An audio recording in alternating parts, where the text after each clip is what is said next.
Hey everyone, I'm Megyn Kelly. Welcome to the Megyn Kelly Show. A big day of news. The Democrats are releasing more Jeffrey Epstein documents, trying to tie the disgraced former financier to President Trump. But there are already signs it's not going to work.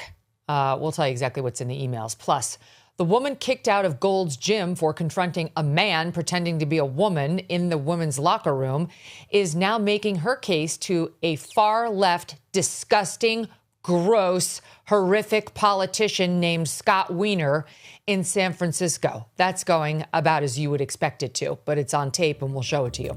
Joining me now to react to all of this is Batya Ungar-Sargon. She's host of Batya over on News Nation now.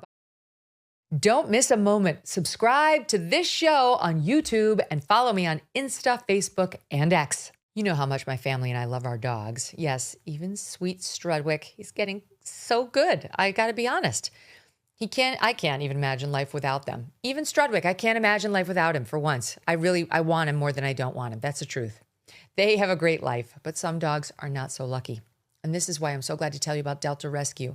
This is the largest no-kill, care-for-life animal sanctuary in the world. Those are the words you have to look for. No-kill, care for life. They have rescued thousands of dogs, plus cats and horses too. They provide all of the animals with shelter, safety, and most of all, love. And they've been doing it now for more than 45 years.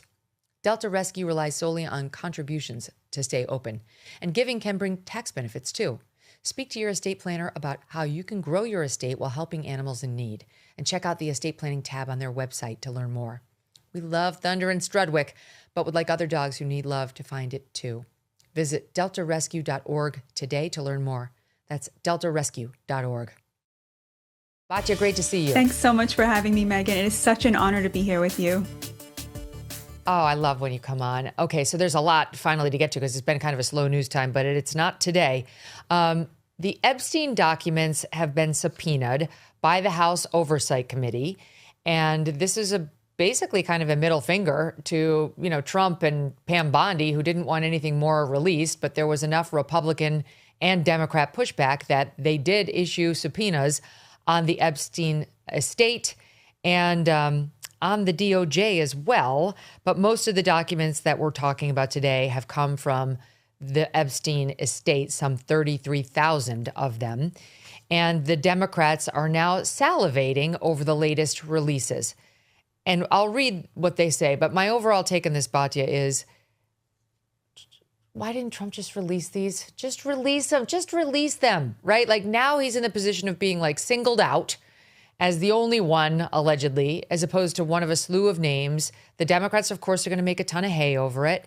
And I don't know that there's any there whatsoever, but I concede that they sound bad. They don't sound good. If I were a Democrat, I could easily make some hay with these, which they will.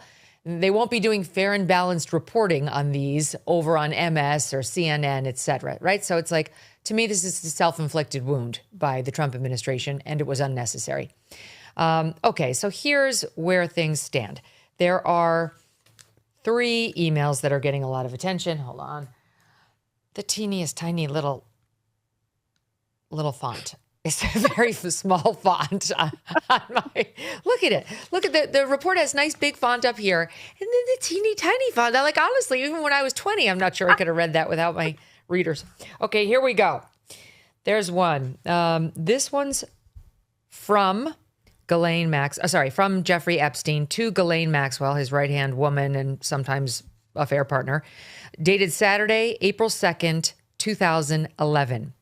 And he writes to her, I want you to realize that dog that hasn't barked is Trump. Insert name of victim that's been redacted. That'll come back in our discussion. So just victim. Spent hours at my house with him. He has never once been mentioned. Police chief, etc. I'm 75% there. Now, I don't know what I'm 75% there means other than possibly he's 75% ready to tell authorities about Trump or something. But this is before Trump was running for office. He was just a businessman and a celebrity apprentice host back then, an apprentice host. And this is post Jeffrey Epstein's sweetheart deal, that he cut with the Trump administration a couple years later. And but the trouble had arisen back in 2008, 2009 originally. So I'm just trying to get my facts like straight of when the actual deal was cut under the Trump administration, Alex Acosta, but the trouble started back in 2008 and 2009 when he first got arrested. So there's been like a sequence of events. In any event, this is him saying that allegedly this is the dog that won't hunt, that some victims spent hours at Epstein's house with Trump, and Trump has never once been mentioned by anyone, including the police chief. That's one. I guess we can just start there. The fact that the word victim is redacted is quite telling, Batya.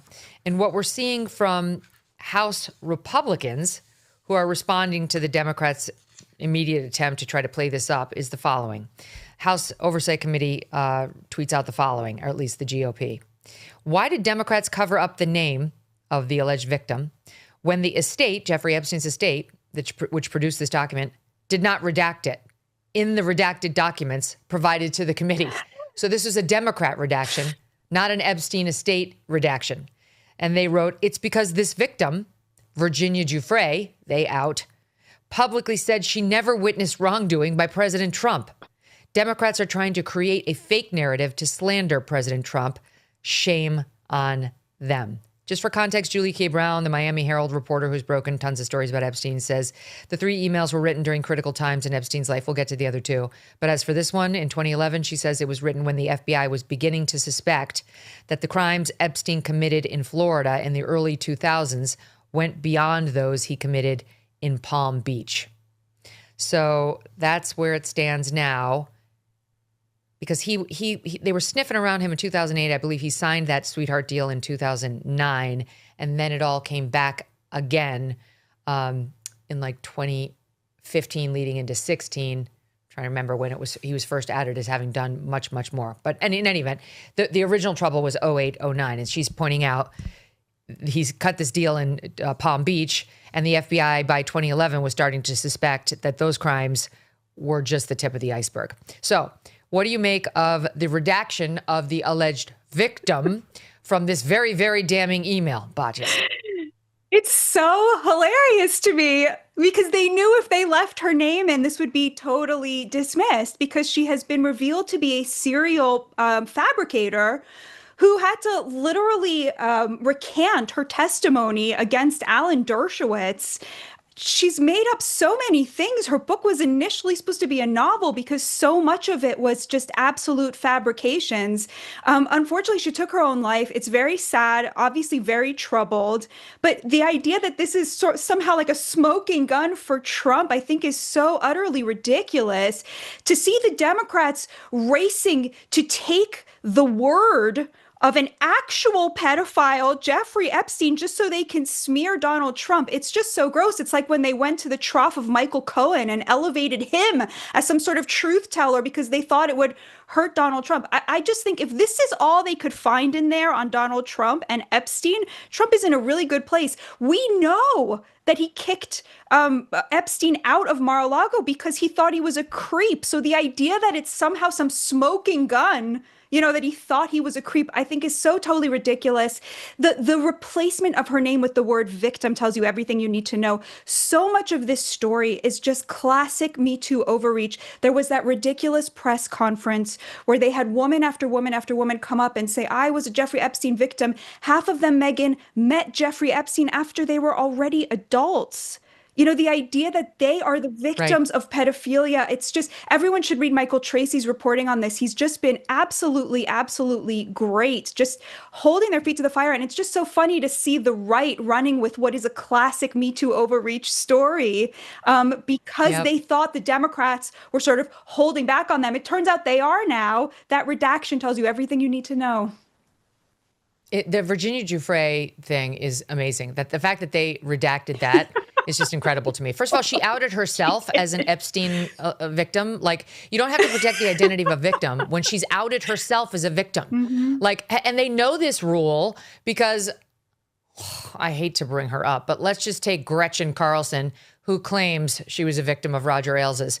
And CNN and the Democrats, they had her testify before Congress. They didn't say, oh, witness in shadow, because she outed herself as an alleged victim. And Virginia Giuffre has been, before she died, all over the news. She wrote a memoir, like she gave tons of interviews. Why would they redact her name if that is in fact the name, as the GOP members of the House Oversight Committee are saying, given the fact that she'd already been outed? So this is ridiculous. And it does suggest there was an ulterior motive. Here's the thing about Virginia Giuffre, and I've said this every time her name has come up since we launched this show in 2020. In 2020, I had on Alan Dershowitz right after we launched. He's a longtime friend, and I saw him come under fire by Virginia Giuffre, and I knew it was a lie, Batya. I've known him a long time.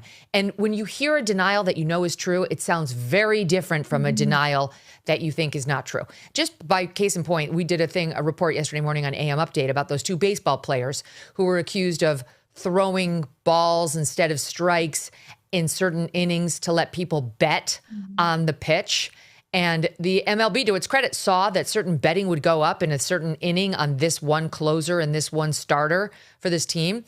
And they conducted an investigation to see if there was some funny business going on. And sure enough, they concluded there was. They referred it to law enforcement. Now these two guys have been charged. Their denials are both like, he is innocent. He would never do anything to undermine his chances in a game. That is not what a truth teller sounds like. A truth teller says, I never threw a pitch in coordination with any bet anywhere. I always threw my best pitch and the appropriate one for the moment and never reaped any or sought any reward therefore. Okay. The denials that Alan Dershowitz issued to Virginia Giuffre sounded like this. I never slept with her ever anywhere. I never slept with any woman other than my wife ever anywhere. And there will never be a recording or any proof whatsoever that I did, because I didn't. I am factually innocent of the charges against me, and I demand that she come forward with proof that I was where she says I was on these dates. When she didn't, he produced his own date books showing he couldn't have been in the places she was alleging. And here is how the Virginia Giuffre allegation, keep in mind, we're talking about this because now it appears she's being used by the Democrats as Trump's alleged accuser. That this is how Virginia Giuffre decided to ruin Alan Dershowitz's life. The first email between Giuffre and a journalist named Sharon Churcher happened in May of 2011. Okay, right around the time this email between Epstein and Ghislaine Maxwell happened, by the way. And this journalist was trying to help Virginia Giuffre sell a book that she was writing then about her experiences with Epstein. Giuffre writes the following email to Sharon Churcher. Hi, Sharon. We're drawing up a contract through her agent right now and getting busy to meet my deadline. I don't know who her agent is. And getting busy to meet my deadline. Just wondering if you have information on you from when you and I were doing interviews about the JE story. I wanted to put the names of some of the assholes, I mean to say pedos, that Jeffrey Epstein sent me to. With everything going on, my brain feels like mush, and it would be a great deal of help. Churcher responded, don't forget Alan Dershowitz. We all suspect Alan is a pedo. And though no proof of that, you probably met him when he was hanging out with JE. That is what was behind the Giuffre accusation that ruined Alan's life. People still think he was an Epstein sex trafficker. It's a fucking lie.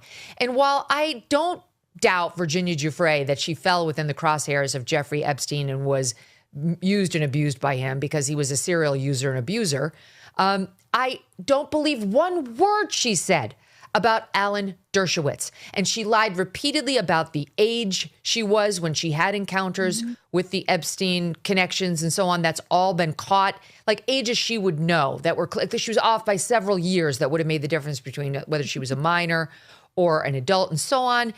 And that's the woman who now the Democrats want to use as, I guess, their smoking gun against Trump. And here's just one more piece. Okay, one more thing about Giuffre. She published a posthumous memoir. She killed herself. She died by suicide last year. And she was working on a memoir at the time. And she had a co-writer who was ghostwriting it for her, Amy Wallace. And here is what her posthumous memoir titled Nobody's Girl writes about Trump. She describes meeting Trump once at Mar-a-Lago, where her father worked, but does not accuse Trump of wrongdoing. Trump, quote, could not have been friendlier, Giuffre said, adding that he offered to help her find babysitting work. Then the co-author, Amy Wallace, who finished the book off, was asked whether Giuffre ever accused Trump of wrongdoing during their private conversations. Wallace answered, quote, Virginia, never talked about him in any sense that he was involved in any of this, end quote. Then she goes on to say, quote, as far as she knew, and again, she was there for 2+ years, meaning Virginia, but as far as Virginia knew, Trump was not involved in the ring of trafficking that Epstein was working. That is why the Democrats redacted the name Virginia Giuffre from this alleged smoking gun email. 100%. And all of this is why I am against the release of the full Epstein files. I understand the arguments for it. Don't give the Democrats the power to make these ridiculous redactions. But at the same time, Megyn, as you point out, Alan Dershowitz did not recover from that fully. There are still people out there who think he is a pedophile, despite the fact that she was forced by court to recant that. And so how many other names are in there of people who are completely innocent, but whose lives will be destroyed when this tranche of documents, some of them written by Epstein himself, a serial pedophile, a terrible person whose word should not be trusted or worth anything, when that gets out there, I just feel that in the court of public opinion, there are people who will be judged and will never be able to defend themselves despite being totally innocent, kind of in the way that Trump is now being smeared. Now, we can say, look, this is all like obvious nonsense. He obviously didn't do anything. There's no evidence there. But there will always be people who believe that he did do something because of all of this, just like there are still people who watch the mainstream media. Just yesterday, Megyn, someone said to me, well, he did say find people on both sides about neo-Nazis. Oh, Lord. It's 2025, and they still believe that this is like a mainstream person, a person who actually is, in the political world, who, honest to God, was not lying to me. Like, honest to God, still believes that. And I just feel that it is unfair to people to do that to them because they will not recover, just like Alan Dershowitz's reputation never fully recovered. If you're going to do it, you're going to have to release the victims' names. I've said this before. This is utter bullshit. But speaking of Gretchen Carlson, when the Fox News investigation went down around Roger Ailes, I remember asking, is he going to know the names of the people who came forward? And my lawyer said to me, yes, he has the right to know to defend himself. And I said, that's fair. And I was totally like, I didn't want to blow up my relationship with him. I got sucked into that whole thing. But I understood fully he had the right to defend himself and that all of us were going to have our names on the line if, in fact, we came forward. That is part of the deal. What it's like it's kind of bizarre. I understand protecting children. I totally understand protecting the identities of children. But honestly, even just the whole wide net that prevents sexual assault accusers from being named is strange to me. I'm sorry. I definitely don't want them re-victimized. I've talked to countless numbers of women who are in this boat, but these guys have the right to confront their accuser. And in today's day and age where we do trial by media, they have the right to have the name out there so people can assess a person's credibility. It's just a question of basic fairness. Let's keep going on the two other emails. Let's go back to tiny little Lilliputian font. I'll just say very quickly, Megyn, some of the victims, according to Michael Tracy's reporting, don't want their names out there because they settled for millions of dollars, okay? So, right. There's another piece of this as well. Right. All right. The Jeffrey Epstein money train was no question an allure to many women who may or may not have been caught up in his disgusting behavior. I mean, we'll never know, but there was a period there where they were doling out money like it was candy to any woman who came forward and could prove that she had some relationship with Jeffrey Epstein. That doesn't mean they were all victims. Okay, so here's another one. This is December 16th, 2015. I think that says 16. We'll start with, December 15th, Tuesday, December 15th at 8 p.m. And this is from Michael Wolff, the author. He wrote to Epstein. This is when Trump was running for the nomination in December 15th of 2015. He writes, I hear CNN planning to ask Trump tonight about his relationship with you, either on air or in the scrum afterward. And then Epstein responds a couple hours later, if we were able to craft an answer for him, what do you think it should be? And then Michael Wolff responds to him on 12/16, the next day. I think you should let him hang himself. If he says he hasn't been on the plane or to the House, then that gives you a valuable PR and political currency. You can hang him in a way that potentially generates a positive benefit for you. Or if it really looks like he could win, you could save him, generating a debt. Of course, it is possible that when asked, he'll say Jeffrey is a great guy and has gotten a raw deal and is a victim of political correctness, which is to be outlawed in a Trump regime. Okay, so what does that mean? What my conclusion from this is Michael Wolff is gross. We knew that yesterday. We'll know it tomorrow. And by the way, we'll know it especially tomorrow. And that's all I'm going to say. We have a bit of a tease for what's coming up on this show, making good on a promise I made to the audience long ago on Epstein. But in any event, here he is giving PR advice. I mean, whatever. He's not a good guy. I'm sure Jeffrey Epstein needed PR advice by this point in his life, and I'm sure somebody was going to provide it to him. But that's what Wolff was doing, trying to get leverage over the possible next president of the United States. It all came to nothing, but this has got Trump's critics salivating. And then I'll just read you the last one, which is the most recent exchange. This is now from 2019, which is when Epstein got arrested. This is from Epstein to Michael Wolff, January 31st, 2019. Victim, redacted, Mar-a-Lago. Redact. I don't know what's in there. It doesn't say victim, so he's saying something else. Comma, or period. No idea what was redacted. Then he writes, Trump said he asked me to resign. Never a member ever. So he's trying to say Trump wanted me to resign from Mar-a-Lago, but I was never a member of Mar-a-Lago. Of course, he knew about the girls as he asked Ghislaine to stop. Now, that's the most incriminating thing that's in any of these emails, but we have no idea what it means. Of course, he knew about the girls. He asked Ghislaine to stop. Stop what? Is this Trump found out that Epstein liked him young, something Trump has said himself on camera, and he went to Ghislaine to say, whatever you're doing, stop? Because that doesn't make Trump look bad. Yeah. Though it may be inconsistent with Trump's denials of knowing, much at all about what Epstein was doing. I don't know. I haven't poured through Trump's specifics on that. But this is ambiguous. However, this is kind of what made me say, wouldn't it be better for Trump if he just said, release it all? I'm not worried about any of this, rather than letting it come out piecemeal. They discovered it from the Epstein estate, and Trump had clearly directed Bondi not to produce anything. Like, if I were a Democrat, to be honest, Batya, I'd be blowing this up and asking over and over again what it means. It's so interesting because to me, that sounds exactly like something we already knew, which is it's been reported that the reason he asked Epstein to stop coming to Mar-a-Lago was because he would hit on the daughters of the members. Like that was like out there reported. So I don't see how this is incriminating at all. It suggests that Trump, like you said, knew that Jeffrey Epstein liked them young and didn't approve of it. So we don't know when Jeffrey was talking about in that moment. So I don't really see this. Right. And honestly, I think Trump's instincts are so spot on about this because to me, it seems like all of the energy around the Jeffrey Epstein files is really coming from Democrats who hate Trump and hate Trump voters.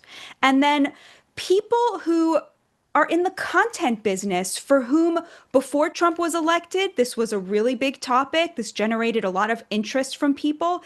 But now that Trump is the president, if you look at public opinion polling of Republicans, they're just not that interested in this. And I think Trump just feels like he can ride this out, and why feed it? Because it's only his enemies making hay out of it. And the mainstream media just does not have that same power that it used to have. Megyn, you have all that power now to set the agenda. So I think that's kind of maybe how he's seeing it. Yep. I mean, that I understand that rationale.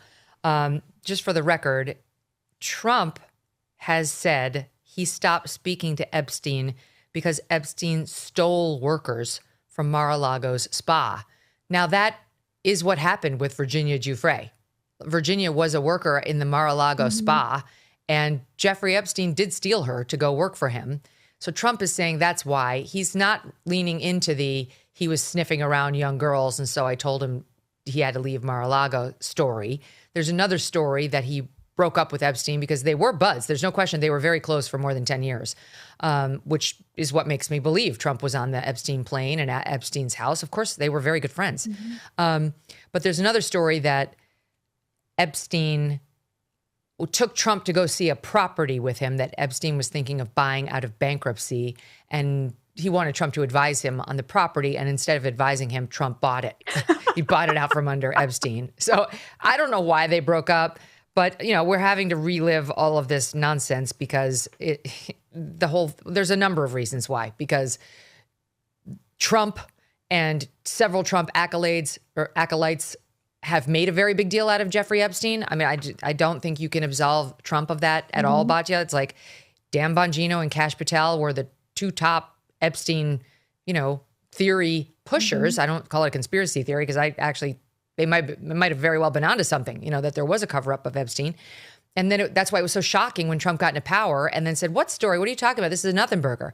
Trump had not been out in front on it as the people he hired to run, like the FBI. It's not like he put them in charge of HHS, like the FBI. So that's how Republicans got into this, because it was buried under Biden. They didn't understand why we didn't get any answers. And then they thought when Trump took over, we would. And instead, Trump did what Biden had done, which was there's no there. I'm not releasing anything on this. And some Republicans are still burned by it. MTG, spoke with her last week. She's still out there saying, I demand answers on this. I want to see all the files. A couple of other Republicans are with her, like Massey and some others. But you're right. The reason that Republicans have lost interest for the most part in this is because the Democrats took it as their own, and like they do with everything, went too far. It changed from like a genuine search for truth, which I think Republicans really wanted, into just a political weapon to try to bring Trump down, which is what they do with everything. And Republicans are fucking over that game.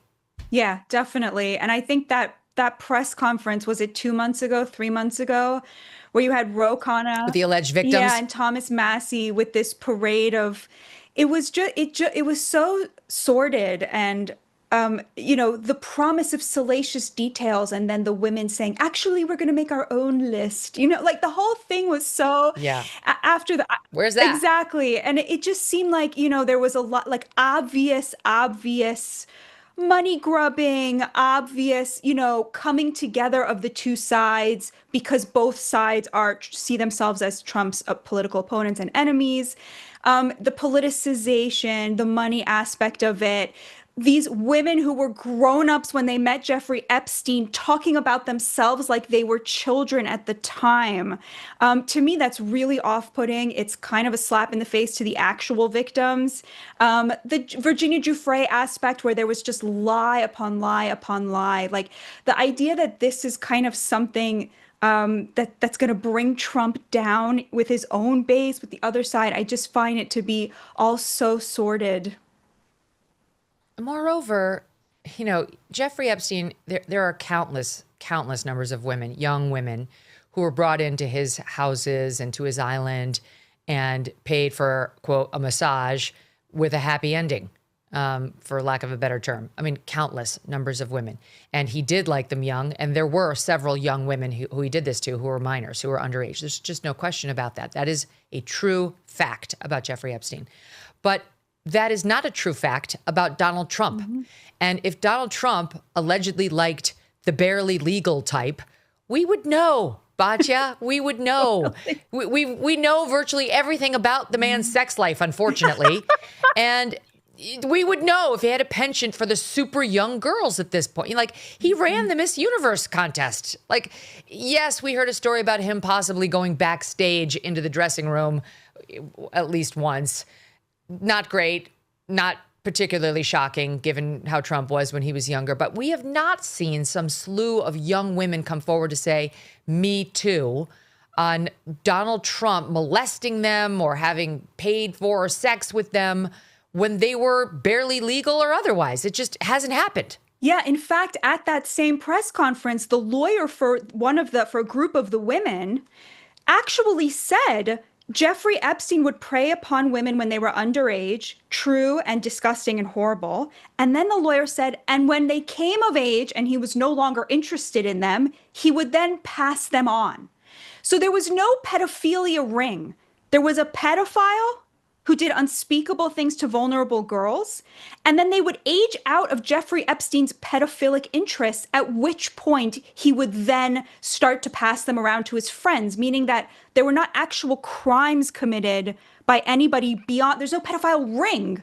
There's a pedophile and then a bunch of friends who were getting massages at that point from women who were no longer underage. This is from the lawyer at that press conference. So I think that that kind of dispels a lot of the like salaciousness of the story. People are like, where is the justice for the victims? The justice is one of the people who did unspeakable things to them died in prison, and the other one is still in prison. So like they got their justice. And the whole ring idea, I think, has been wildly blown out of proportion for these political reasons. I don't know about ring, but there are definitely a couple of very well-connected people who have not been brought to justice. I'm not going to repeat the names here, but one of them is a very, very successful business owner. No, I don't want to get sued, but one of them is a hugely successful business owner who seems to be a bit of a pervert, and his name is all over the papers. His connections to Epstein are very, very well known. They were connected financially. They were connected as friends.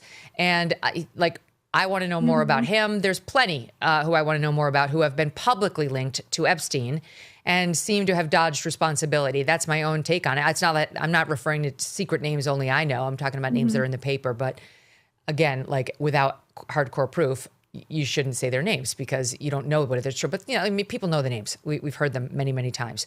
Anyway, I do think there are some who are so well connected or did such a good job of hiding their tracks that they'll never be facing real charges. As for Epstein, I've said this before, but just as a reminder, I do know somebody very, very close to this case who is in a position to know virtually everything. Not everything, but virtually everything. And this person has told me from the start, years and years ago, that Jeffrey Epstein, in this person's view, was not a pedophile. This is this person's view, who was there for a lot of this, but that he was into the barely legal type. Like he liked 15-year-old girls.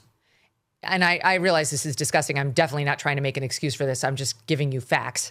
That he wasn't into like 8-year-olds, but he liked the very young teen types that could pass for even younger than they were, but would look legal to a passerby. And that is what I believed, and that was what I reliably was told for many years. And it wasn't until we heard from Pam Bondi that they had tens of thousands of videos of alleged, forgive me, they used to call it kiddie porn, now they call it child sexual abuse material, on his computer, that for the first time I thought, oh, no, he was an actual pedophile. I mean, only a pedophile gets off on young children abuse videos. She's never clarified it. I don't know whether it's true. I have to be honest. I don't really trust Pam Bondi's word on the Epstein matters anymore. Yeah, so I don't know what's true about him, but we have yet to see anybody come forward and say, I was I was under 10. I was under 14 when I first came within his purview.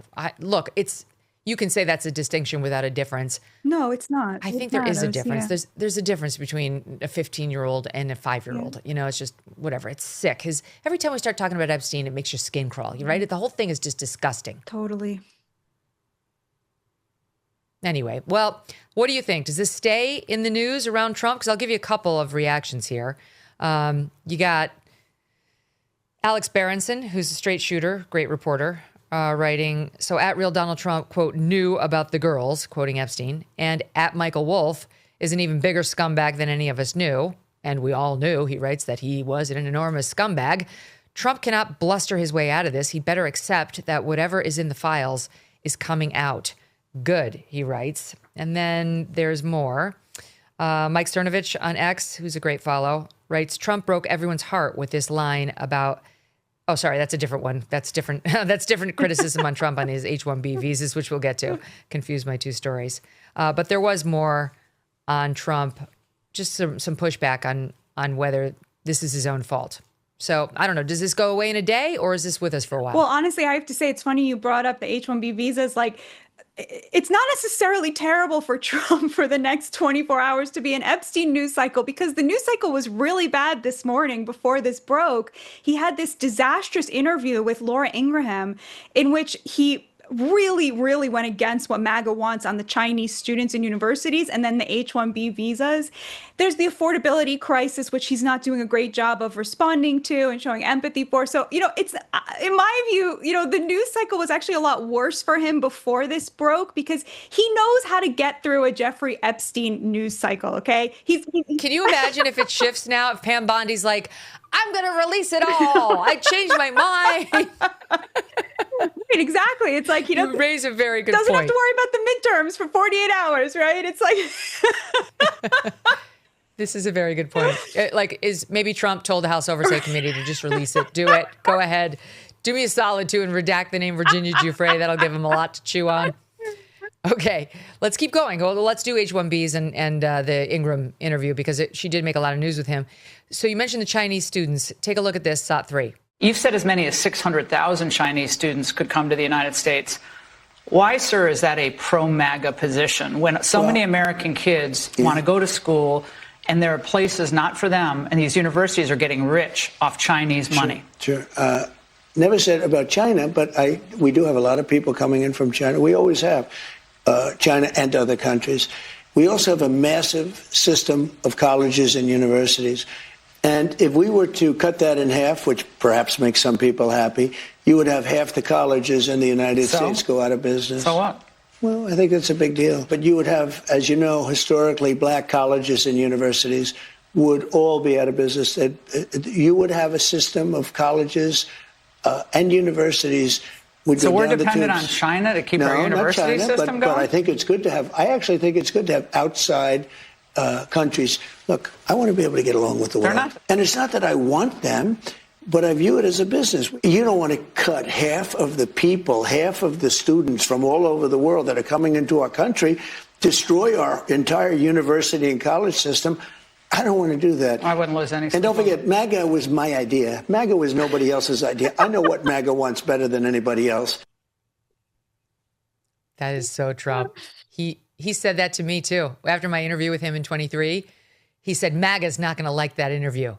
And then I actually said back to him, MAGA will feel about it however you tell them to. It's just like if you telegraph you had a good interview, they'll like it. If you say it sucked, they'll go a different way. But that he clearly does believe that. Like MAGA will do whatever he says. I think there are two areas where he is vulnerable to his own base. And it's because their love and attachment to him is based on these two things. It's the fighting of China and the American elites that support them, like our university system, and then the immigration front. And he does not have a lot of wiggle room there. It's funny, Mark Halperin, who's in your network, on the Megyn Kelly network, he asked me once on one of his shows, what's the correct number of Chinese or foreign students we should have in American universities? And my answer was 0. Yes. 0. 0. I'm with you. Batya for president. 0. Every one of those spots should go to a black kid or a kid from Appalachia. It is such an absolute chutzpah to be giving the greatest privilege in American education to our enemies and not going and recruiting that talent here at home. And it's the exact same thing with the H-1B visas. Donald Trump was not elected because he tweets mean things. He was elected to put Americans first.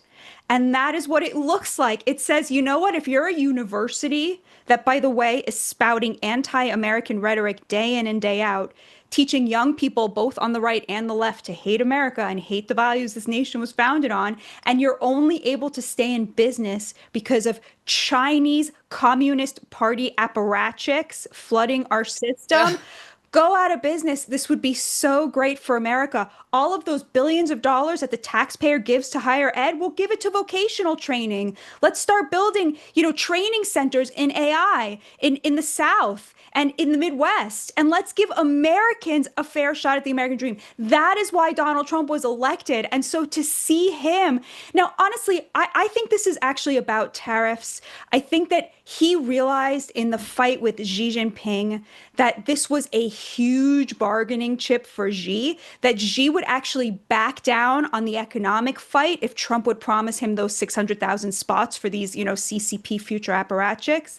It's extremely important to him. Infuriating. It's infuriating, but I think in Trump's mind, I don't think he's betraying America. I think in his mind, he made a calculation that his tariff program falls or rises with whether he can get a deal with China. This is extremely important for reshoring manufacturing. And if this is what Xi wants, he's willing to give it to him. But I do think that clips like that just make the base feel like this is not what I voted for. Definitely not. All right. The H-1B visas, which are typically given, the vast majority of them are given to people from India. And they come and they work in tech for the most part, which is why people like Elon Musk very much support them. Elon says he came on an H-1B visa initially and that it helped him. But a couple of examples of how those visas are typically given: software engineers, IT specialists, scientists, researchers, accountants, architects, engineers, medical professionals, and so on. Have to be like specialized. That's generally how you get one. You have like special skills. That's what they say. And then you can get an H-1B visa to come over to the United States and work here. And there is a real debate between especially the techies and the Trumpies on whether these are good. So Laura asked him about the H-1B visas. Here's how that went.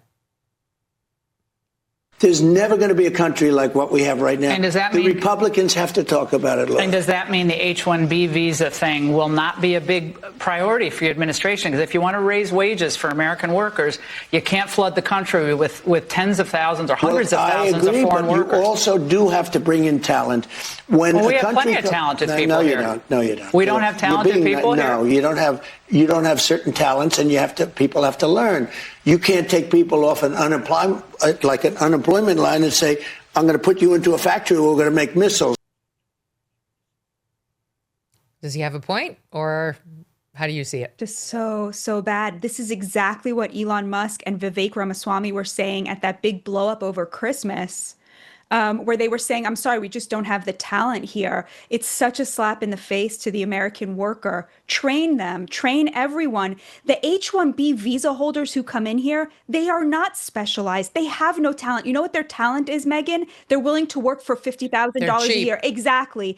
They have driven down the wages in STEM, which means that our brightest kids are not going into STEM because what are you going to do? Like graduate after 4 years with student loans and take a job where you're making $50K? You're not going to do that. So we're actually driving our brilliant Americans out of STEM because we're importing Indians to do those jobs. It is so atrocious and terrible. And it is such a betrayal of the American worker. And this is a fight we absolutely have to have right now because Trump has done an amazing job of attracting, I think the number at this point is about $15 trillion in manufacturing here and everything around that. So much of that is going to be AI training and AI work. And we need to insist that every one of those jobs goes to an American. Again, like people ask me a lot, what is the correct number of immigrants into America right now? And my answer is kind of the same, Megyn. It's somewhere close to zero. Like it might not be zero.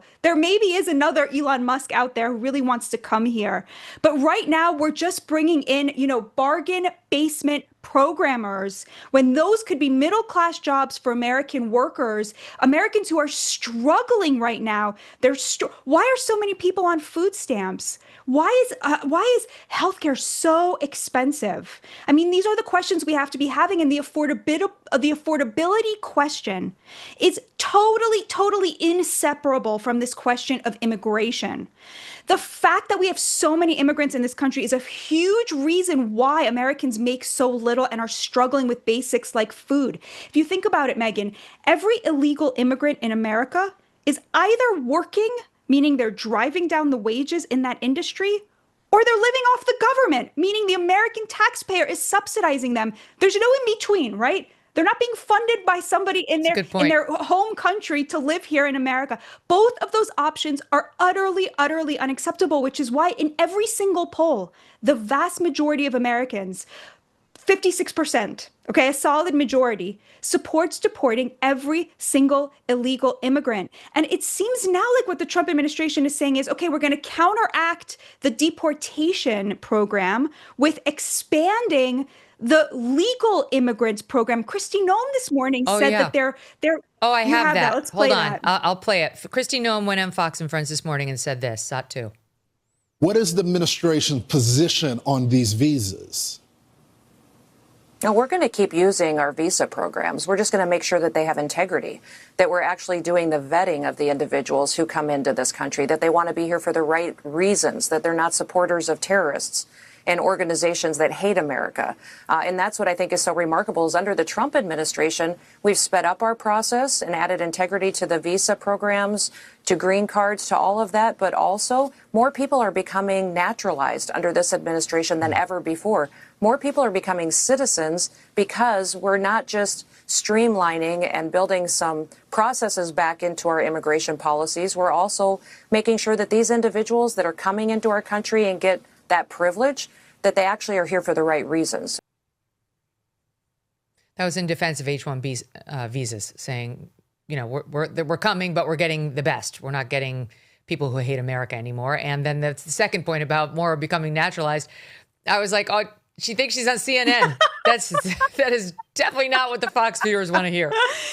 It's funny because, you know, Trump won because he cobbled together an unbelievably diverse coalition. He brought in record numbers of Jewish Americans and Black Americans and Hispanic Americans into the Republican Party, and also these sort of tech bro oligarchs.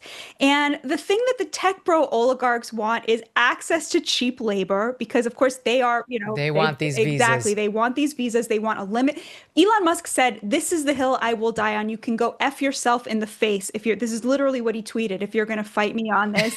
Now, people like that who are very, very, very wealthy and want this like limitless stream of low wage labor, their problem is very symbolic. They really don't like seeing people like Mahmoud Khalil, a person who got the greatest privilege on earth, an American green card, and used it to attack America and to support Hamas and support terrorism. You know, they don't like that. Of course, I obviously don't like that either, but that is not the number one problem we're facing with mass immigration. The number one problem we're facing is that people who are not our neighbors are being subsidized by our poor neighbors' taxpayer dollars to live here, to live in homes so that there's a housing crisis, to work in their industries and drive down the wages, and to basically immiserate the working class. They're being forced to pay for their competition, their replacements in the labor force.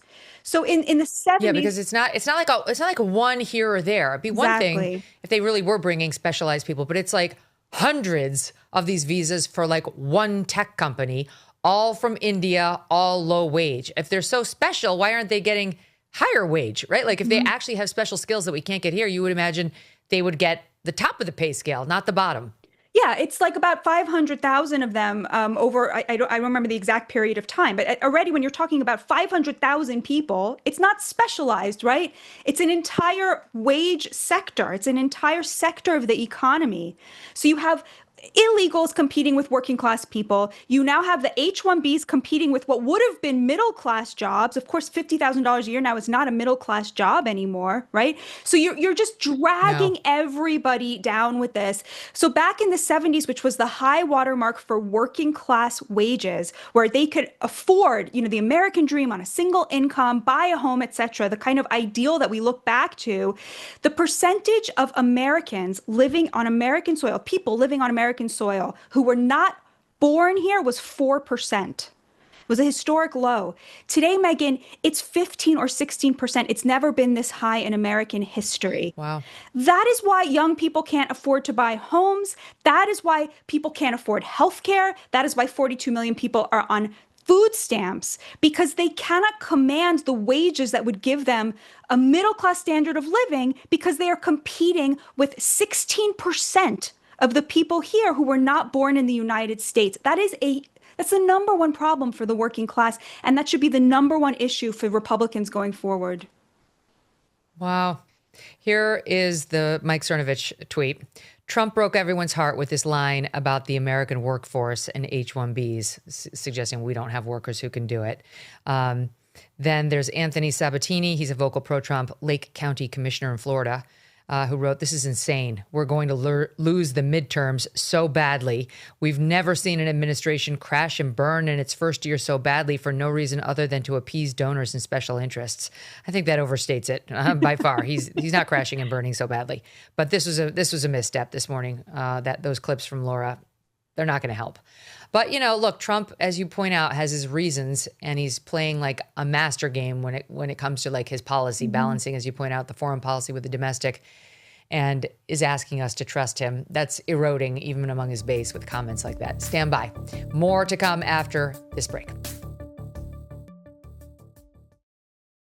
Owning a handgun for self-defense comes with serious responsibility.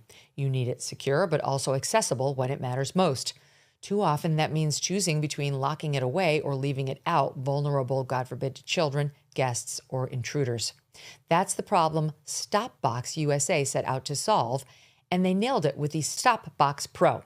It's a 100% mechanical, keyless, battery-free lockbox that gives you instant controlled access to your firearm. No electronics, keys, or codes required.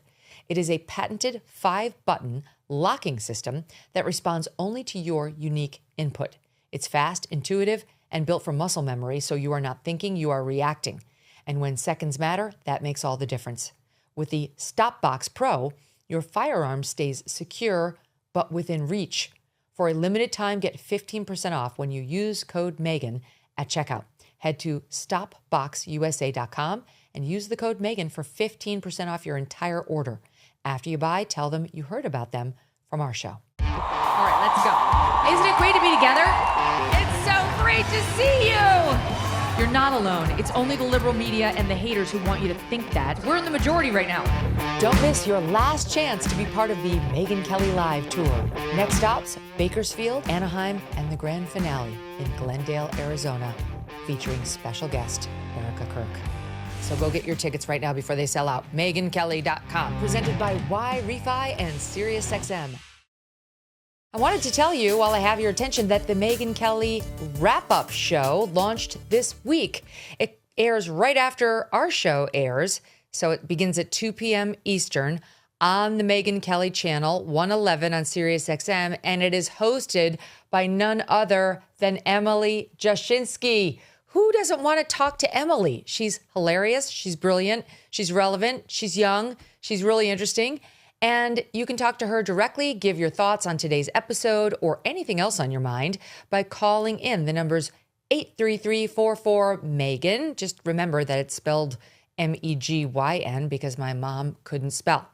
833-44-MEGYN, which is 833-446-3496. So you can call at any time if you want to get on the line. You can just get on and put it on hold so that you're one of the first, and call in and let Emily know what you think of her, the news, the show. She's happy to talk with you. So that's coming up next live on SiriusXM channel 111.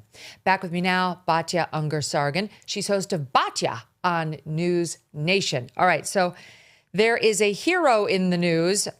She's been amazing, this gal, and she is not effing around. Her name is Tish Hyman, and she is an out lesbian. She is a black woman. She lives in California, and she is the one who got kicked out of Gold's Gym, her gym, last week because she objected to a very problematic male pretending to be a woman in her locker room. Gold's handled it all the wrong way. Unfortunately for all of us, they handled it because California state law requires any establishment to allow someone to use the locker room or bathroom that aligns with their gender identity. So Gold's was not above board in the way they dealt with this, but unfortunately for Gold's and every other business in California, they really don't have a lot of choice. They have to let these losers hang out in female spaces. Great job, Californians. Great job. Anyway, Tish is just amazing, and she is now a woman on a mission. She's a total ball buster. I'm in love with this gal. She's just so fierce. So she decides to show up to the first public campaign interview given by the disgusting, horrific, awful Scott Wiener. Don't vote for him. I'm begging you. I'm begging you. If you are in California and in Nancy Pelosi's district where he's running for her soon-to-be vacant seat, please vote for anyone other than Scott Wiener. He is the worst politician in America. He is my number one most loathed politician. There's no one who's done more to trans children than this man. No one. I'm telling you, he's very strange. He's very creepy. There's something about this guy that really creeps me out. And Tish, showed up at his event and decided to ask some questions. We've butted a bunch of the exchanges together. Let's watch them. Here they are. As a lesbian woman who was attacked in the women's locker room at Gold's Gym this week by a self-identifying trans woman with a documented history of domestic violence, I'm deeply concerned about women's safety in female-only spaces. What would you say to women who are seeking assurance that their safety will be protected from men who, by California law, can self-ID as women in women-only spaces, sir? Please tell me. Yeah, so we want, everyone to be safe, and we also know that, we have trans people, both men and women, who are men and women, and so, so if you're trans women are women. And I'm telling you as a woman, first and foremost, that this is dangerous and we need your help because you're in the office, you're going to go in the Polisky spot. I want to support you. I have millions of people behind me watching this right now. And we want to know, are you going to protect women? Not trans women, women. Trans women are different things. Women. Listen, we need to protect women's safety. I was assaulted. Women are women. I was assaulted. No, they are not. They are men. I was assaulted by men. He broke his wife's jaw so bad she needed reconstructive surgery. I'm a lesbian. I'm not transphobic and I'm black. So if there's another black woman in here who wants to tell me how they feel, please join in. But all of you are not. And I don't know who you are, what you are, but I'm a lesbian, and I'm telling you right now, men are harassing women in the locker room. Let's let him answer the question. Yes. I'm just telling you, since y'all want to woo. No, just let's. Now I'm done. And by the way, I respect what you have done. I just want to let you know that. Let's give the senator the opportunity. I'm done. I appreciate your point of view. Thank you. I'm so sorry that you were harassed, multiple times. and I appreciate you talking about it. I think we need to protect the safety of all women, and that obviously that's incredibly important. And I also know that trans women are also brutalized in this country. So women and cisgender women are brutalized in this country, and we have to protect the safety of all women. We have to protect women. We cannot be raped in the bathrooms by men that want to say they're women. They're not women. They're not women. I'm leaving. It's okay, but I'm not going to take it. I am leaving because you know what? You guys are not protecting women. You're doing a lot. The bills that you're passing for the law, I read a lot of them. They're great. But this things with the trans, it's not right. Not. Thank you very much. You're welcome. It's like having a view into what's happening on Saturn. I don't understand this community. It's San Francisco. I get it. But how are these LGBs not realizing that the TQs are bizarre, are not part of the same universe, are undermining their youth? They're trying to convert little gay boys into girls because they otherize homosexuality as something that's so disgusting, they have to erase it by turning a gay boy into a female. They're the enemy. And Scott Wiener is the enemy. He's never seen a child who he wouldn't trans if the kid expresses a modicum of gender confusion. That's clear to me from reading this guy's bills and seeing the way he's behaved in California. He's disgusting. And she goes out there to confront him. And at every turn, Batya, we want everyone to be safe. Everyone, not women. That's not the issue. We want everyone to be safe. We have trans men and women who are men and women. And then he doubles down. Trans women are women, he says to her. No, they're not. They're men pretending to be us, which he knows but won't admit. Then he goes on. She says, are you going to protect women? He said, and then the crowd starts booing. She said, they're different. The crowd starts booing. And once again, women are not the same as trans women, she says, and he rejects that, saying we have to protect the safety of everyone, and then highlights the fact that trans women are brutalized in this country. That's the issue. It's what's happening to the trans women, not the real women who actually are being attacked, harassed, and in some cases sexually assaulted by these perverted men pretending to be us in order, in many cases, to gain access to us in vulnerable spaces. This clip was so therapeutic to watch because it played out exactly as you would have wanted it to, right? At every step, she just spoke the truth. And everybody around her trying to gaslight her, the way they've tried to gaslight the nation, was totally silenced by just the starkness of the truth that she was speaking. She took on that whole room and silenced them for booing her. But Megyn, I also found it very sad, and I'll tell you why. A large part of why she was able to do that is because she was a Black lesbian who likes his housing proposals.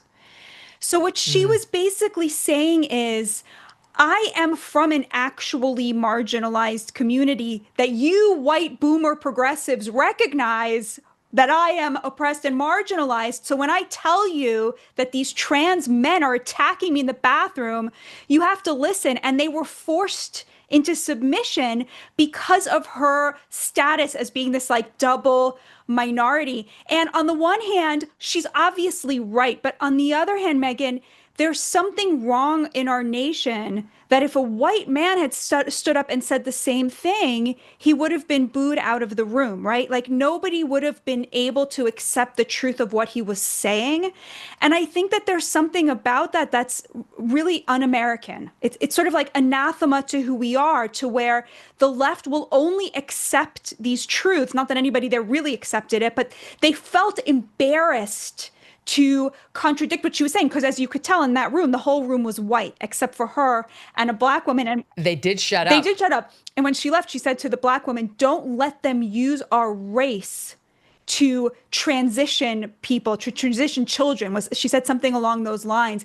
I do think that the nation was once really sort of enthralled to this view that you can't speak out against the transitioning of children, trans people in women's bathrooms and women's sports. But now, Megyn, I think it's very obvious that this is an 80-20 issue and that the nation is where this woman Tish is at and not where this Wiener is. And I have to say, Megyn, a lot of that is because of you, because you really have been such a strong but also intelligent voice on this and doing exactly the thing I'm describing, which is saying, like, it is radicalizing to tell people not to trust what they see with their own eyes.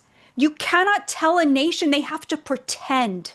You cannot tell a nation that they have to force their daughters into this. And I have to say, I had a very similar reaction when the Olympics came out and finally said, no, we're not going to have trans people in women's sports anymore. My first reaction was relief. And my second was horror and shame that we forced girls, young girls, to fight that fight for us as a civilization, to be at the forefront of that fight until finally they won. That we forced people like Riley Gaines, girls, children in girls' locker rooms to be the face of that fight. Not you, Megyn, because you always had their back. But that a whole, half the country was sort of like, no, actually, like the trans women are the women, right?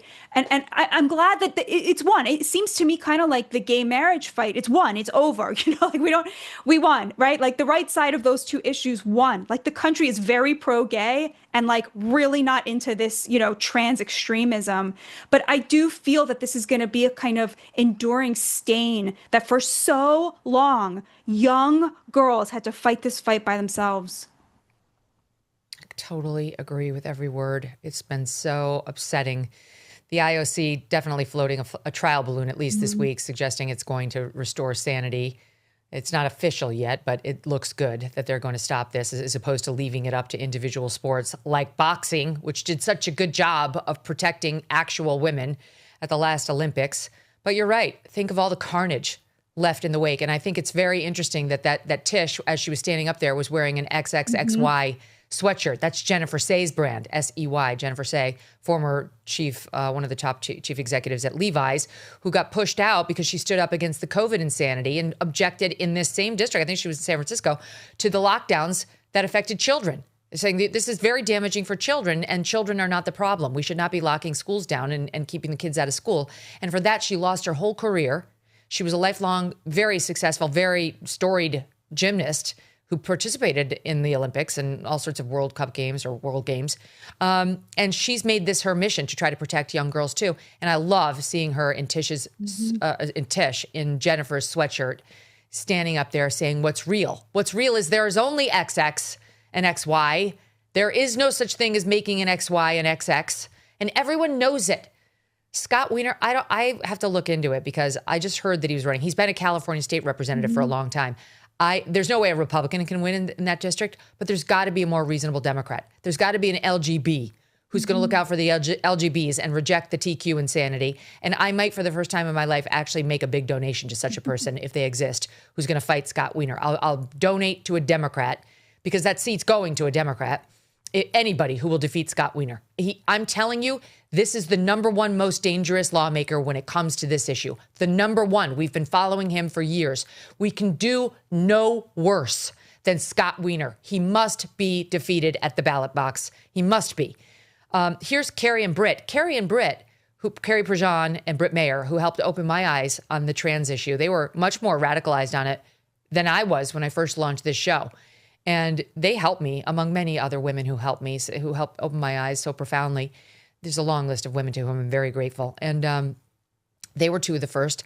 And they live in California. They've been following this guy around. Normally, I'm not a big fan of like, I've got you on my videotape in your private time and I'm going to harass you. But I'm sorry, this guy is downright dangerous to our children. He's downright dangerous given these policies. And this is, we pulled it up just for old time's sake. This was back in 2023 in SOP 14B. Are you Senator Scott Wiener? Are you or no? No, are you look like? You are? Okay. You are a force to be reckoned with in California. You have had such an impact on the state. Like your bills, even the most recent with 107, making it a sanctuary state. And we're doing an investigation right now on the origins with the Kinsey Institute. Like, have you dove into that? The Kinsey Institute in Indiana. You're not familiar with it? Like the whole trans movement and all that, based on pedophilia and child abuse. Are you not familiar with it? You need to understand what you're supporting. The reason why is because so many of your bills that you propose are based out of the theories that were popularized by Alfred Kinsey. Do you have a statement? Or do you just ignore constituents?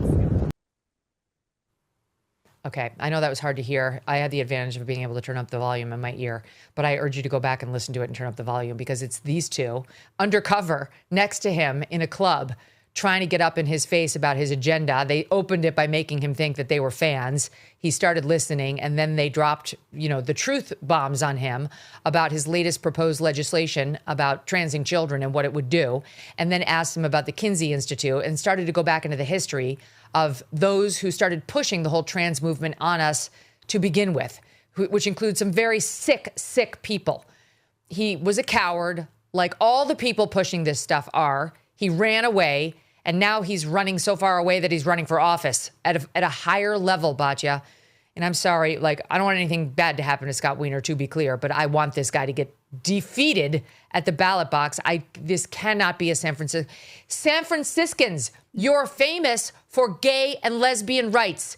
He wants to take your gay little boys and make them girls because he and others like him seem to think there's something fundamentally wrong with homosexuality. That cannot be your representative. It cannot. It has to stop. You have to defeat him. And by the way, to fill Nancy Pelosi's shoes, she was, say what you will about Pelosi, she's definitely pro-LGB rights. And this is just insane. So I applaud Tish for showing up in the lion's den and having her say. The whole thing is deeply disturbing, Batya, deeply. All right, let me move on, though. You mentioned in the first hour, at the top of the show, people who are still so clueless about the news that they think Trump actually said there are very fine people on both sides about white supremacists at the Charlottesville, whatever it was, I don't remember what it's called, Unite the Right, whatever it was, rally. It's a lie. He didn't say that. He was talking about people who don't like to see the statues torn down. And it's been dubbed a lie even by Snopes, the left-wing so-called fact checker, but still they push it. Obama pushed it at the Democratic National Convention. He pushed it. Like it's a lie that's been peddled by many. And the left loves this lie, so they choose to believe it, or they're just too ignorant of the truth to believe it, to not believe it, whatever. Enter Abby Phillips, who comments not on this, but on this information vacuum she perceives as existing only on the right. It's the right that has siloed news, whereas the left and everybody else actually understands what's going on in the world. Now, this is somebody who hosts a show on CNN that has absolutely no ratings. You and I and our moms just got more ratings watching the show and doing the show than she has on her CNN show. But it gets clipped and circulated on X. I won't make you say anything negative about it because I know you do her the favor of going on there, but she doesn't deserve you. So she decides to go over to Joy Reid's new show. I guess she's got a show now on some sort of podcast. Good luck with that. And has this description of her own job in that CNN chair. Take a listen to SOT 17. Conservatives are living in a completely different information world than liberals. And breaking that down needs to be done. Because when you don't ever even hear the facts, it's hard to even know that you're wrong. And that happens a lot. Well, you're so good to us. I mean, half of my job sometimes is knowing what the latest conspiracy is. Yeah. So that if it comes up, I'm ready to address it. Because it happens a lot where people don't even know that what they're saying or what they've seen and believe is not true. And so that happens a lot. And I don't come away from that saying, what's the point of this? People are just saying false things. I think that one time that person brings up something that is debunked and false, and I debunk it at the table, might be the very first time that someone out there has heard an alternative point of view. Okay. I just play SOT 20. Okay, just play SOT 20. Here we go.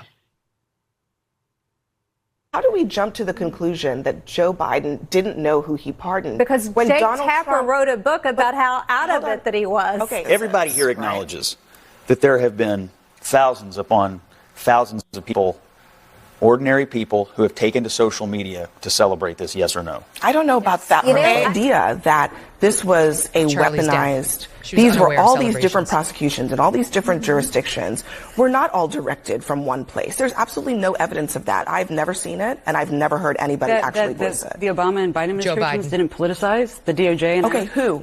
I'm still waiting to see the proof of Joe Biden enriching himself. Okay, so those are just a number of examples she has totally wrong. She's seen no proof that Joe Biden directed any of the weaponization against Trump. Why don't you go to April 2022 and the New York Times, in which they published his very public demand that Merrick Garland indict Trump, that he wanted him prosecuted. How did that wind up in the New York Times? Oh, gee, I'm left to wonder. Could it possibly have been that Joe Biden wanted it in the New York fucking Times because his private behind-the-scenes pressure to Merrick Garland was not doing the trick? Yes, that's exactly what happened. She, I guess, missed that, even though her colleague, Anderson Cooper, reported on it at length. She also reported that the videos of Joe Biden falling down were deep fakes. She fell for that, saying they don't show the full context. Right, because if anything, they were too kind to Joe Biden and didn't show him actually dribbling into his pudding. But you ran cover for him, Abby Phillip. And then she has the nerve to go say this stuff about debunking conspiracy theories. That's her job. To Joy Reid. Joy Reid, listen to Joy Reid in SOT 18 after Donald Trump was shot in the head. We still don't know for sure whether Donald Trump was hit by a bullet. We knew almost nothing. Why? Well, that second part is true. That second part is true. She knows nothing. She knows absolutely nothing. I'm sorry, but I can't take this bullshit. Abby Phillip actually spins herself as the one who sets situations straight, sets lies straight, puts the truth to the lie. That in itself is a lie. Her record is long. It speaks for itself. I guess I am going to put you in the awkward position of having to comment on it. Well, I am very grateful to her for having me on. I think all the people who are kind of on the MAGA side who go on the show feel exactly what Abby was saying she feels, which is a great responsibility to inform the CNN audience of all of the things they think are true that are not true. I can't think of a single thing I could point to right now where I could say like, oh, here is like, a big debunked lie that the right has subscribed to whole hog. There's a lot of debate happening, as you know, Megyn, on the right about all of the big issues. There's no real like consensus about anything in this moment, which I think is great. Like there's a big, healthy debate happening around all the issues. When she's saying she needs to debunk, what she means is she's not talking about facts. She's talking about opinions that she thinks, are not legitimate. And I can tell you, as somebody who does that show, the interruptions are wildly, wildly disproportionate if you're on the right than if you're on the left. It's challenging. The challenge is how to make you, each time you go, you're like, okay, I got to make my point even faster and faster so I can get something out before I get interrupted. But, again, look, at least they have conservatives on the show, right? Even though Abby's obviously like on one side of the issue, like they are exposing the audience to, Scott Jennings, I think, is one of the most brilliant conservative voices out there. And he really makes that show. So he's out there. There are people listening. I'm 100% certain that there are CNN viewers who voted for Trump because of Scott Jennings. So overall, I think, the clips do go viral on both sides. And, here's another interesting thing. I will often notice that the same clip that I'm sharing from that show, like, oh, here, I made this point really well, exactly the way that I wanted to, is the same clip that all the leftist people who clip it are sharing to show, like, look how stupid this person is. That I think is really interesting because people say we're in different media bubbles, but it's actually not true. What we are is looking at the same clip, and to the left, this is like the worst thing they've ever heard. And to the right, it's like finally somebody represented exactly how we feel about this in a way that jives with how I feel about it. And I think that is actually very healthy because we are in that moment looking at least at the same piece of information. I appreciate that, but Abby Phillip is a liar. What she did in that clip with Joy Reid is lie from start to finish to paint herself as something better than what she is. She's a self-aggrandizer, but she is just as biased and full of bullshit as the rest of them over at CNN and MSNBC. And that's why her show is failing. Getting a couple of viral clips is not that helpful to CNN. They need actual ratings. She's not the answer. She can't get them because she's not only utterly biased, she's entirely boring. She's an utter bore. She cannot anchor a show. That's why she has to have 10 people on a panel because they quickly realized she was too boring to actually drive the news. I'm sorry, Abby, if no one's told you that, but that's why they gave 10 people on your panel, because they realized as soon as you took the seat, you were too boring to solo. That's the truth. I'm going to tell it to you. I was in cable news for a really long time. I know of what I speak. Sorry, Batya, but that's my take. But you were nice, so she can remember that the next time she wants to book you. Even though you'd be much better never going on that show again. Okay, I have to get to this. Speaking of lunatic Democrats, there's a debate happening right now on the right. I'm going to get to the Democrats in a second about whether we should eliminate the filibuster in the Senate. Trump really wants the Republicans to do it. John Thune, Senate Majority Leader, is saying we do not have the votes for that. And it would be a massive watershed moment in American politics. We've had the filibuster since the 1800s. It didn't come about really in earnest until the early 1900s, but we've had it for over 100 years as a very important tool for minority rights in the Senate, which is the body where you really are supposed to deliberate. Things are supposed to go slower. They're not supposed to be, snapjacked right in response to the constituents' desires. That's the House where you have to face the constituents for re-election every 2 years. That's how the founders designed it. So taking away minority rights and making it easier to pass legislation would not be totally consistent with how the founders envisioned it.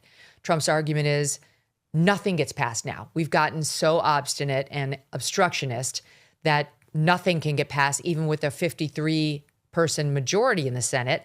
So drastic change is warranted. And with all due respect, this wasn't in the founding setup of the Union. It's not in the Constitution, and it can be done away with just as easily as it was brought into existence. And the Republicans should do it, or the Dems will do it when they get in control. And we won't have passed any of our legislation, then they'll pass all of theirs. So I understand it's actually a very interesting argument, and we'll see. But right now they say there's not the votes. Enter James Carville, who said all the quiet parts out loud. And I don't think this is particularly helpful to Democrats, but it may also give the Republicans a bit of pause before they do this. You tell me how you see it. Here's SOT 32. I'm going to tell you what's going to happen. A Democrat is going to be elected in 2028. You know that. I know that. It's going to be a Democratic House. It's going to be a Democratic Senate. The Democratic president is going to announce a special transition advisory committee on the reform of the Supreme Court. And they're going to recommend that the number of Supreme Court justices go from 9 to 13. That's going to happen, people. That's going to happen to you. They're going to win. They're going to do some blue ribbon panel of distinguished jurists, and they are going to recommend 13, and a Democratic Senate and House is going to pass it, and the Democratic president is going to sign it because they have to do an intervention so we can have a Supreme Court that the American people trust again. So just keep that in the back of your mind. And I would bet a lot of money that that's what's going to happen. Mm-hmm. A lot. Thoughts? Yeah, I mean, don't get rid of the filibuster. I had Senator Tim Sheehy on my show, and I asked him if he supports it. He said he didn't. I mean, it's like you said, Megyn, it's an extremely important check on, you know, the power, and also it gives more gravitas to the Senate, as you pointed out, and it protects minority rights. And what I hate to see is the right turning into the left. So the left under Obama just got drunk on power. They had political power and they had the cultural power. And they convinced themselves that they were never going to have to compete again. And as a result, they indulged their worst tendencies and called everybody on the other side a Nazi and became extremely far left and radical because they thought that all of the fights for power were over. And obviously, Trump first stole the political power from them, and now it's pretty clear he's stolen the cultural power from them. You know, the right is now the cool side, and the left is like lame and cringe and old and whatever.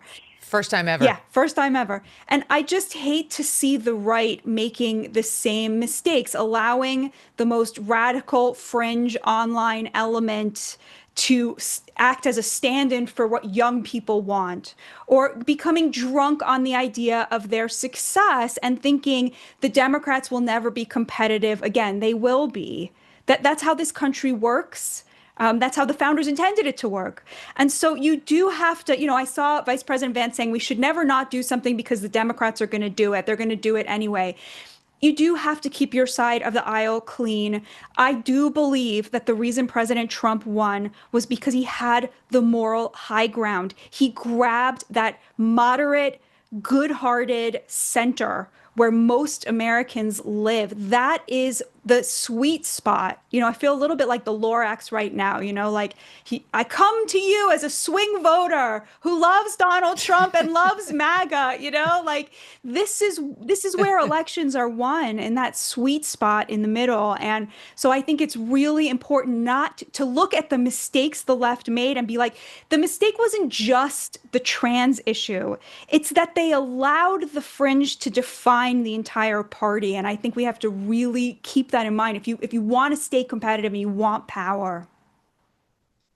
I think it was Rich Lowry who said the other night, the left is the one that is constantly swinging for large pieces of federal legislation to take over control of our lives. The right, that's not the right's thing. The right generally wants states to be in control of lawmaking, and they want it to be as little and as non-intrusive as possible. So if we give this power to the Senate by eliminating minority rights, we are the ones who are going to suffer way, way more than the Democrats. And was also making the point, Ben Shapiro spoke to this too, and Rich too, but like that President Trump, he hasn't even submitted like a bunch of huge bills that he can't get votes on. There's been a couple, like keeping men out of women's sports. That's one. But there haven't been like a ton that haven't been able to get through because of the Democrats' obstructionism. There's been some. But like, it's not like my whole agenda has been stymied because of the damn filibuster.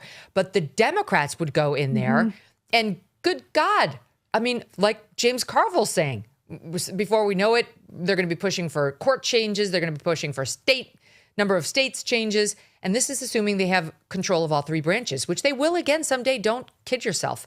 This is the glory days right now for MAGA, but it's not going to last. It just never does, never does. And honestly, it could last no longer than 2027. the way things are going if we get an election in 2028 that looks anything like last two Tuesdays ago. So in any event, I'm against it. I think right now I feel against it very much so. And I haven't heard anything that is so tempting to me that I would change that position. So anyway, you heard it right from Carville. That's what they'll do when they get power. And, I understand the argument is they'll do that whether we do it or not. But why would we make it easier for them? Why would we take away at least the PR battle that's on our side, where we run around telling the voters, these guys are fucking radical. Look what they just did. All these things without the filibuster, without protecting minority rights. The country's against it. You can make that argument if you stay honorable. But if you get down into the gutter before them, all bets are off. All right, Batya, it's wonderful seeing you. When can they see the Batya show? It airs on Saturdays at 4 p.m. and 11 p.m. on News Nation. And then we put clips on YouTube, and the whole show goes on YouTube Sunday night or Monday morning. Awesome. I love it. I expect a 5-night per week expansion soon. Great to see you. Thank you, Megyn. God bless you. Thank you so much. You too, my friend. All right, coming up, a fun segment with someone who's had an incredible career and is a dear friend of yours truly as well. I'll explain. Let's be honest, America can still be a dangerous place, and you cannot afford to wait for help. Sure, you could use a firearm, but in today's America, defending yourself with deadly force could have legal consequences. According to FBI data, 99.9% of all altercations do not require lethal force. And that's exactly why so many are turning to Byrna. Byrna is proudly American, hand-assembled in Fort Wayne, Indiana. These less lethal self-defense launchers are trusted by hundreds of government agencies, law enforcement departments, and also private security companies. Over 600,000 Byrna pistols have been sold, mostly to private citizens who refuse to be victims. Byrna launchers fire rock-hard kinetic rounds and also, if you choose this route, powerful tear gas and pepper projectiles. See, I like those because you don't have to hit the perpetrator if you're just shooting with the tear gas and the pepper. You have to just get it near him and he gets incapacitated. These things are capable of stopping a threat from up to 60 feet away. No background checks, no waiting periods, and Byrna can ship straight to your door. Take responsibility. Protect your future. Visit Byrna.com right now. That's Byrna.com. Or just visit your local Sportsman's Warehouse. Byrna.com or your local Sportsman's Warehouse. Visit now and be prepared to defend. As President Trump is settling into his new administration, one of the top Democrats in Congress aiming to undermine the Trump agenda is Senator Dick Durbin. And according to our sponsor, the Electronic Payments Coalition, Senator Durbin has a new scheme, a government takeover of your credit card. Today, Americans have thousands of choices in credit cards, but they say Senator Durbin's plan will result in less competition and less security. And that means more risk for your credit and identity. Learn more at guardyourcard.org and consider telling your senators to stop Dick Durbin's government takeover of your credit card before it's too late. Next, we're joined by an extremely talented photographer and personal friend of yours truly, Barry Morgenstein. Barry is a famed portrait photographer. His portfolio of work showcases some of the world's biggest stars, from Michael Jackson to Whitney Houston, Donald Trump, and more. He's out with a new book. It's called Rock and Soul Portraits by Barry Morgenstein. In it, he shares his not-so-traditional training in photography and how he was front row capturing major moments of music history and his most incredible work. Barry, welcome to the show. Thank you so much for having me. It's really an honor. I appreciate it. My pleasure. Yeah, great to see you. All right, now I want everybody to know that in addition to Barry's amazing portraits of all these super famous people, he's done my headshots since I was a young cub reporter at Fox News. And if you're ever going through New York and you need headshots, look up Barry Morgenstein because nobody does it better. Thank you. Ladies, I'm telling you, I don't know how he does it. It's not retouching. He uses this magic disc underneath you, his magic gold disc, and you lose 15 years off of your face. It's wonderful. You're very talented. Thank Barry. you. It's wonderful. That means a lot. Knowing I appreciate Thanks it. for taking such good care. Sure. My pleasure. Yeah. All right. So you come out with this book, Yes. and so first of all, I wanted to say it's absolutely beautiful and it's cool looking. Thank you. It's like, I'm holding it up now for the audience to see. Thank Rock you. and Soul. It's got some of the greats on the front. It's got pictures of the best and biggest names in music throughout. Large, beautiful, glossy photographs. Listen, if he can make me look good, you can imagine what he can do for like amazing people like Debbie Harry. So there isn't a name that's not in here in the music industry. So I guess I need to start with, like, which are the ones that are most memorable to you? Because it's like Bono, Dylan, the Rolling Stones, Right. they're all in here. Yeah. It's hard to pick, but I would say McCartney is one. Growing up a big Beatles fan, that's how I got into music in the first place. So McCartney and seeing him backstage at Madison Square Garden was pretty exciting. I was kind of like he came walking in the room, and after idolizing him for many years, all I could do is look him in the face and just kind of say, "Holy blank." that's all I can muster up. I was like kind of pretty starstruck. So it was pretty cool. And just having a photo it's of like a our Beatle. friend James Rosen of Fox News, Yes. who told me when we were young at Fox together that he wept. He wept Right. at a Beatles concert, like uncontrollably. And I told him, James, never repeat that story publicly or you'll never get laid again. I think he told me the same story. Okay. Yeah, that's funny. So who else? Like, talk to us about some of your most memorable encounters with these guys. Yeah, I've had some great, some funny stories. Elton John stands out. I was Elton's official photographer for 2 Madison Square Garden concerts in New York City. As we all know, Madison Square Garden. I was his official photographer. No other photographers in the photo pit. It was just me. I was hired by his management company. I'd grown up going to Madison Square Garden, seeing concerts there, so it was kind of surreal. Funny story in the book, if you have time, I can tell you that is basically I'm standing all the way at the other end of the stage, the left part of the stage. Elton comes to the edge of his stage. A fan comes leaning in to hand him a big bouquet of balloons. He can't quite reach them, so he looks down at me and kind of gives me the nod, like, "Buddy, give me a hand here. I can't reach these." And another stupid move on my part, starstruck. I just stand there dumbfounded, like I'm in Madison Square Garden. Elton John's talking to me, and I'm standing there, and he's kind of giving me the exaggerated head nudge, like, "Get over here, buddy." And I snap out of it, run over, hand the balloons to Elton John. And I wish somebody had a photo of that to this day, but it was a pretty cool story. Yeah. Now, how did you wind up in Tina Turner's limousine?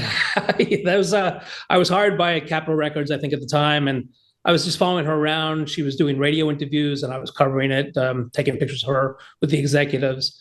And another funny story, these are my 3 favorite me acting like an idiot, starstruck story. So I'm across from her in the limousine. She's sitting next to her manager. Her manager had to get off somewhere at a stop. He gets out of the car. Tina Turner looks at me, pats her seat next to her and says, "Come sit next to me, baby. Come sit next to me." And again, what do? I freeze. I'm like, this is I know, this is the beginning of my career, So I grew up. I watched Tina Turner on "Give Me Shelter," the film with Mick Jagger. It's this Tina Turner. It's the famous legs right in front of me. Icon. Yeah, right. So I was like, icon. So I kind of what do? I snap out of it. So okay, and I sit next to her. So luckily, I got a little cooler as time went along. There's a great story in the book about going to shoot Mick Jagger, I think it was. You were going to shoot Mick Jagger. And I don't, or maybe it was Tommy Lee. It was Tommy Lee. Yes. And let's just say he was classic Tommy Lee. Can you give us a window into that encounter? Yeah, so I had to shoot Tommy Lee and Vince Neil, the singer of Motley Crue. It was 9:00 in the morning up at Elektra Records studios. Just had to snap some shots while they were being interviewed. Tommy Lee is sitting there with a big bottle of Jack Daniels. And 9:00 in the morning offers me, "Hey, you want some Jack Daniels?" I'm like, "No, I'm good." It was a little early for me. At the time, Jack Daniels was my drink, but not 9:00 in the morning. But he looks at me like I'm crazy. I guess, what's wrong with this guy? He doesn't want Jack Daniels. So, yeah. That's good. He was a good host. Yeah, he was. If it was 9:00 at night, maybe. Can I say, though, it actually, but to be honest, it actually does kind of reflect well on him, because so many of these guys would pay absolutely no attention to the photog, and they might treat you like you were a peon, you were a nothing. And the fact that he offered you some hospitality and thought like you might enjoy some Jack Daniels, it does speak well of him. Yeah, exactly. I've been lucky. Most of the people I met over my career have been just really cool, laid back, and nice people. Even the superstars like McCartney, Elton John, just nice people. It was just really great to see. Has there been anyone who's a jerk and you remember? Yes, and I remember, but should I say his name? He's in the book. Yes. I feel bad because we just lost him. I mean, Ace Frehley wasn't so nice. Ace Frehley at Kiss, he was kind of, I shouldn't say it, but he was not so friendly. And he was and the thing that got me was he was questioning my lighting, which you don't do. So he's questioning my lighting. You do yeah, right. Honestly, you put yourself in Barry's good hands and then you just smile or do what he tells you. Like he's got exactly the angles. He will make you look great no matter who you are. And with these guys, they're so cool. One of my favorite pictures in the book is it's of Bon Jovi, and it's them at the Byrne Arena in New Jersey. It says, let's see. Yeah. New York City or the Brendan Byrne Arena, New Jersey. It's full hairband, rocker, Bon Jovi. And then on the next page is Bon Jovi with Dee Snider. And I don't even love John Bon Jovi anymore because he's gotten political and he's annoying. I'm with you. But I still have I still have a soft spot in my heart for that version of Bon Jovi, which was just classic 80s hairband. Right. Well, funny story with that is I'm not a big Bon Jovi fan, just musically, and I'm not a big 80s hairband. I'm a classic rock guy, blues guy. So Bon Jovi almost didn't make it into my book. My wife, Shelly, said, you got to put Bon Jovi. I'm like, oh, I don't like his music, though. He's like pop rock. And she kept pushing me. We had a dear friend, a close friend of Shelly, who passed away about a few years ago, and she was a big Bon Jovi fan. So I said, you know what? We're going to put it in for Melissa. So he's in the book. Yes. Yeah. I appreciate Melissa getting you to do that, even in the way she did it, because a lot of us gals love that band. I mean, I'm totally Team Sambora, 100% Team Sambora, who is one of the greatest songwriters ever. But when you pulled it together, how did you decide what was going to make the cut and what wasn't? Because I know you have endless streams of these. Well, so back when I used to shoot slides, before digital slides, black and white negative. So I had thousands of images to go through. I had to scan them. It was thousands of dollars, days and weeks, or actually I should say months of work just picking out. I got an old light box. I didn't have my light box anymore. So I bought a new light box with my little loop, started picking through photos, and we narrowed down. I think it's 136 pages, and might have to do a volume 2 because I left out some great shots that I'm thinking of now that, why didn't I put that in? Yeah, there's Michael Jackson. Now, you and I, we met together for years doing headshots and so on, but we don't usually talk politics when we're together. However, I saw you at CPAC the last time I was there. So I have a pretty good idea of what your politics are. Yes.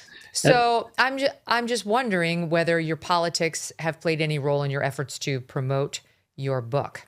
Oh, yes. And same goes along with my headshot business too. I've been canceled.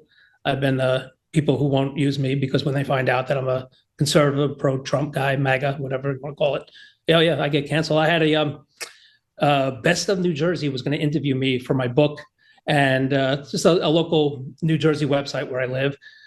2 hours before I'm supposed to drive to their studio, I get a call or an email, this long email saying, our staff has done a deep dive on you, and we don't think you'd be a good fit. You're a little too controversial, And, I wrote back to the guy and I basically said, hey, I had no intention of discussing politics. I was coming to discuss my rock and roll book. I said, I'm allowed to have my opinions. And if you don't like the fact that I speak out pro-military, pro-veterans, anti-Hamas, that bothers you, anti-men and women's girls' bathrooms, if these things bother you, then I guess I don't belong in your show. But yes, it does happen. I get canceled. It's amazing. Yeah. Cancel culture comes for us all eventually on the right. And that's why we have to stick together. Honestly, that's one of the many reasons why people need to buy Rock and Soul by Barry Morgenstein, holding up again. It's a beautiful book. I actually think this could do one of two things. Well, one of many things, but I'm just going to name how I am going to use this. This is going to be my gift for, and they listen to the show, so surprise. My girlfriends always come for like a Christmas luncheon every year, and they're all getting a copy of this. Oh, wow. So, that's so set cool. several aside for me. Thank you. I will. I also think this would be a great hostess gift. It's right now, it's $69, but it's going for $59 today on Amazon, so you can get $10 off, which is a very reasonable price for this big, beautiful book. And it's so user-friendly. It's effortless for people, so it'd make a great coffee table book. For Christmas, for Hanukkah, for any holiday that's coming up that you want to celebrate. Nobody ever gets each other like a nice, pretty book. That's always something that maybe your decorator would get for you. But like people, if they get a book, they get somebody like a mystery or something, or a biography. This is a great sort of beautiful option for people that will bring people a lot of joy, because you're seeing all these great musicians who you grew up loving and listening to.